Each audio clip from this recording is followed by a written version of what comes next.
আজকে হচ্ছে সকাল থেকে আমরা ব্লগ করার সময় পাইনি। আজকে আমরা সবাই মিলে ফুল ফ্যামিলি বেরোচ্ছি। আজকে অর্ণবের দিদি ভাইয়ের মেয়ের অন্নপ্রাশন আছে, তো তাই জন্য আজকে আমরা সবাই ইনভাইটেড, তো আমরা ওখানে যাচ্ছি। আর দেখো রেডি করতে করতে আমরা হাঁপিয়ে গেছি, আর এখন অলরেডি 12টা বেজে গেছে, আমাদের বেরোতে হবে, যেতে হবে সেই ভবানীপুর। তো এখন চলো, এখন ফাইনালি আমরা রেডি আর বেরোনো যাক। ফাইনালি এসে আমরা পৌঁছালাম, তাই তো? সবাই আমরা এখন এসেছি, চলো এই যে ঘরে বাইরে, চলো। কি বাবা, এই যে চুল কোথায়? হ্যাঁ কাঁদছো কেন? চিনতে পারছি না। হ্যাঁ এই যে মাসুমি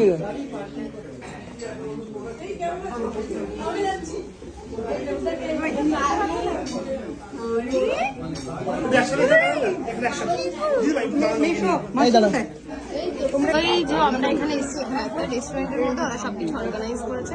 এই যে আমার মামা, এই যে পুচকু, সবাই আছে এখানে। মা কই? এই যে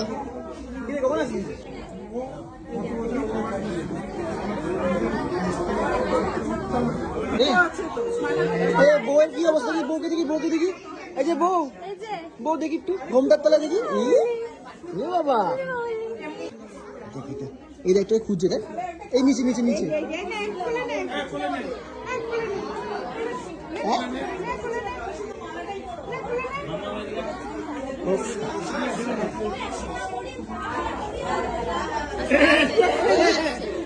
এই যে বন্ধু দিদু এদিকে আসো। তুমি লোভ লাগছে মাম্মাম? বন্ধুদের খেতে দাও, মাম্মাম, তারপর তো তুমি খাবে আবার। মাম্মাম তুমি কি আরেকবার খাবে? তুমি খাবারটা খাবে। তাহলে আমরা এখন লাঞ্চ করছি, কটা বাজে? অনেক 3টের বেশি বাজে। তো অনেক কিছু আছে এখানে, তো আমরা ফিশ ফ্রাই, ডাল আর শুক্তো। তুই কি নিয়েছিস? ডাল, শুক্তো, আলু ভাজা, ফিশ ফ্রাই, তো সেম সেম। আর ওদিকে মামনি বাবি খাচ্ছে।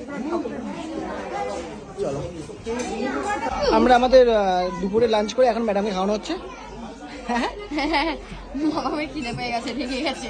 আর এখানে এখন সবাই খাওয়া দাওয়া করছে। এদিকে মামনি দাঁড়িয়ে আছে, এদিকে বাপা, এই যে বাপি, আর ওদিকে সব খাওয়া দাওয়া চলছে। আমরা আমাদের খাওয়াটা শেষ করে তাড়াতাড়ি করে এসেছি। তুইও দই খাসনি না? আর আমি খাচ্ছি তো, আর কন্টিনিউ সবার খাওয়া দেখে যাচ্ছে।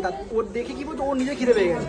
আর ওকে আমরা মোটামুটি কিন্তু খাবারটা খেয়ে আর ওকে এখন খাওয়াই, নাহলে ওর মাথা পুরো গরম হয়ে গেছে। এই যে খাচ্ছি এখন শান্তি।